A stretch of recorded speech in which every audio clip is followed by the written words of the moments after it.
Sir ఈ రోజున మరి ఇదే ప్రశ్న మీరు ఎన్ని రకాలుగా స్టేట్మెంట్లు ఇవ్వండి. వాస్తవం ఉండండి. ఫేస్బుక్ లో ఫేక్ ఐడెంటిటీ పెట్టి ఐటీడీ పోల్ చేస్తున్నది మీరు ఎంకరేజ్ చేయండి.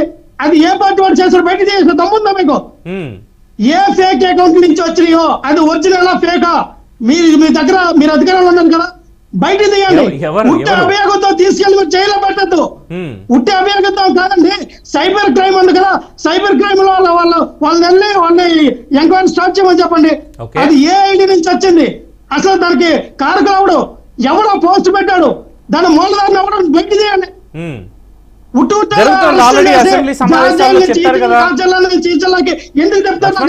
ఆల్రెడీ చెప్పారు కదా, చట్టం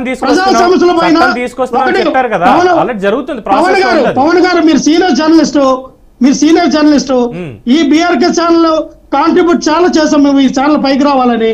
మేము అంటే చెప్తా ఉన్నాం, మీరు ప్రజా సంస్థల పైన ప్రజలకు ఉపయోగపడే డిబేట్ చేయండి.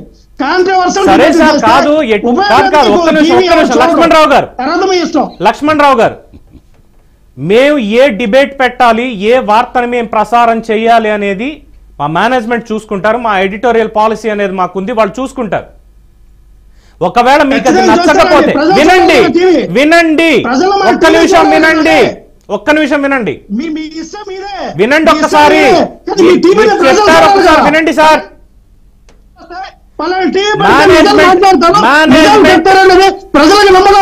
రావు గారు, మేము ఏం పని చేయాలనేది మీరు డిసైడ్ చేయకండి. ఒకవేళ ఈ డిబేట్ టాపిక్ మీకు నచ్చకపోతే మిమ్మల్ని పిలిచినప్పుడే మా వాళ్ళకి మీరు చెప్పు ఉండాల్సింది, ఈ టాపిక్ అయితే నేను రాను అని.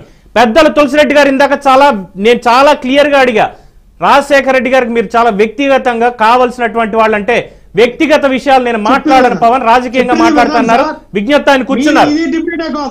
మీరు ఏ డిబేట్ అయినా మీరు వన్ సైడ్ గా మీకు అనుకూలంగా ఎన్డీఏ కూటమికి చేసినప్పుడు వైఎస్ఆర్ పార్టీ నాయకుల్ని, వైఎస్ఆర్ పార్టీ అధికార ప్రతినిధులు మీరు ఎవరు పిలద్దు. దిస్ ఇస్ లాస్ట్ డిబేట్ వచ్చాను.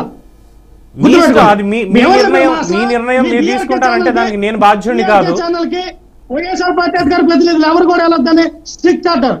కానీ ఒక్క మాట వల్ల ఈ డిబేట్ కి వచ్చాను, ఈ మాట చెప్తామని వచ్చాను. రేపు నుంచి వైఎస్ఆర్ పార్టీ అధికార ప్రతినిధులు, అఫీషియల్ అధికార ప్రతినిధులు ఎవరు రారు. మీరు అన్అఫీషియల్ తీసుకొచ్చి మాట్లాడితే మాట్లాడచ్చు కాక. రేపు నుంచి మీ టీవీ ఛానల్ ఎవరు కూడా రారు, మీరు వాచ్ చేయొచ్చు కావాలంటే. ఓకే, సో అడిగి దానికి సమాధానం మాత్రం మీరు చెప్పనంటారు. మిగతా అన్ని మీడియా ఏం చేయాలి, ఎలా ఉండాలి, సీనియర్ జర్నలిస్టులు ఏ ప్రశ్నలు అడగాలి,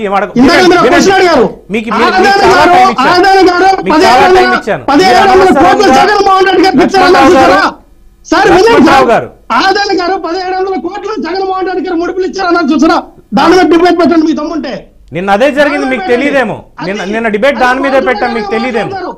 తులసిరెడ్డి గారు అయినా నేనైనా ఎవరైనా దానిపైన మాట్లాడతారు. నిన్న జాతీయ స్థాయి లక్ష్మణ్ రావు గారు ఫర్ యువర్ కైండ్ ఇన్ఫర్మేషన్, నిన్న జాతీయ స్థాయిలో ఎకానమిస్టులుగా పేరు పొందిన వాళ్లే బీఆర్కే ఛానల్లో నిన్న అదానీ ప్రకంపనల మీద పెట్టినటువంటి డిబేట్ కు వచ్చారు. చాలా వాల్యుబుల్ ఇన్ఫర్మేషన్ వాళ్ళు ఇచ్చారు. త్వరలో మళ్ళీ దానికి సంబంధించినటువంటి వివరాలు ఇంకా ముందు ముందు తెలుస్తాయి.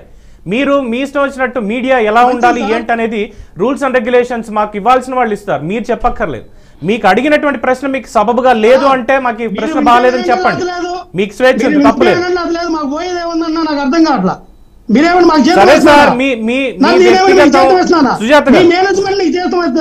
సుజాత